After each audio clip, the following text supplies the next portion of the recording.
Ngayon, gagawa tayo ng application for PhilSys ID. So, punta tayo sa register.philsys.gov.ph.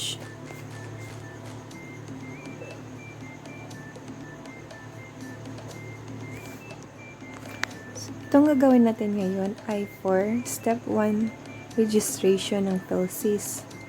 For those who completed step 1 registration through house to house, ay hindi na kailangan pong mag-register online. And this online system is only open to resident Filipinos at this time.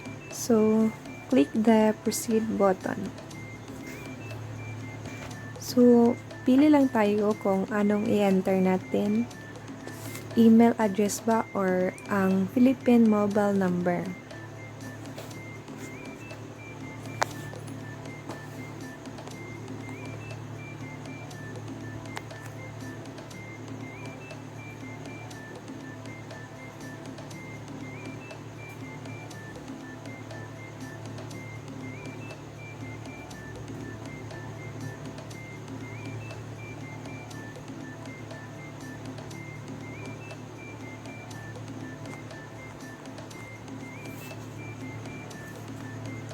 So, click lang ang I'm not a robot. Then, send OTP.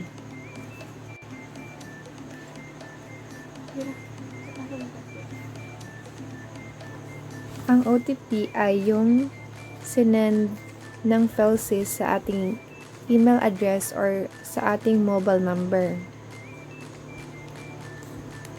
Okay.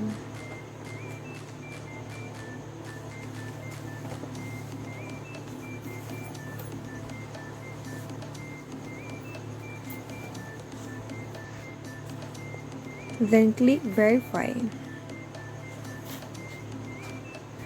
Dapat na ma-type yung OTP kasi limited lang yung time na binibigay nila. Tapos yung ma-type yung OTP ay ito ang lalabas yung privacy notice. So, basahin mo yan. Then, click yung agree button. At ito na yung lalabas na instruction.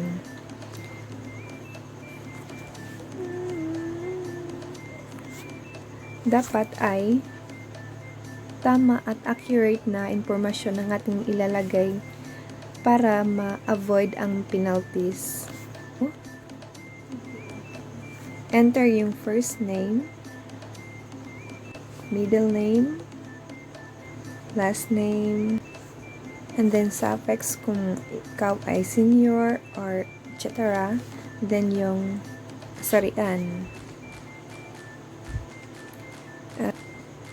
Kung ikaw ay Filipino or resident alien. Then yung marital status, blood type, yung date of birth.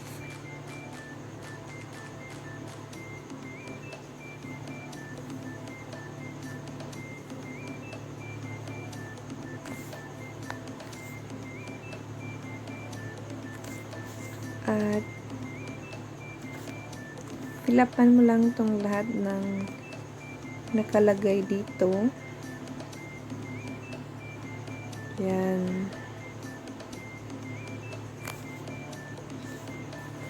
Check mo lang yung present address kung same lang sa permanent address.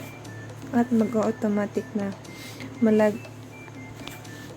take note, ibigay lamang yung active na email address at yung mobile number para makatanggap ng message para sa registration ng PhilSys. At ilagay mo lang yung mobile number mo at email na active. Take note that providing false information to the PhilSys is punishable by law with a penalty of 3 to 6 years imprisonment and a fine of 1 million to 3 million peso in accordance with Section 19 of Republic Act Number 11055 or PhilSys Act. Click nyo yung Next button. Kung ito yung lalabas ay double check lang kasi meron tayong mga hindi pa na-fill up pa na mga fields.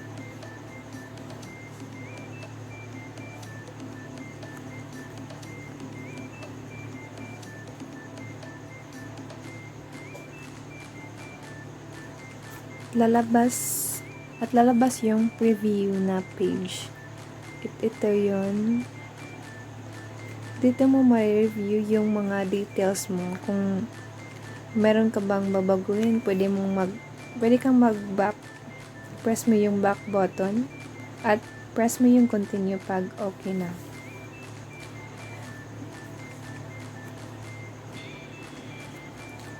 At lagay mo yung check dyan and then press continue.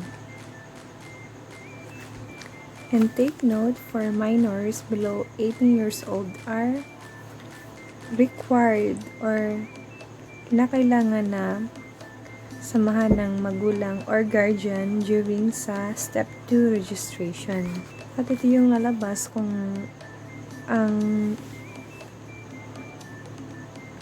registration center ay hindi available sa ating lugar.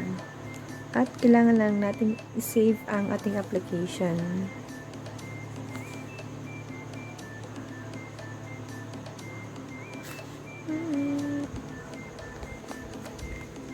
At ito yung lalabas pag walang registration center sa ating lugar. Pero okay lang yun at i-screenshot mo lang yung application ID mo. Dahil pag meron ng available sa ating mga lugar ay ready ng ating application for PhilSys. That's all. Bye!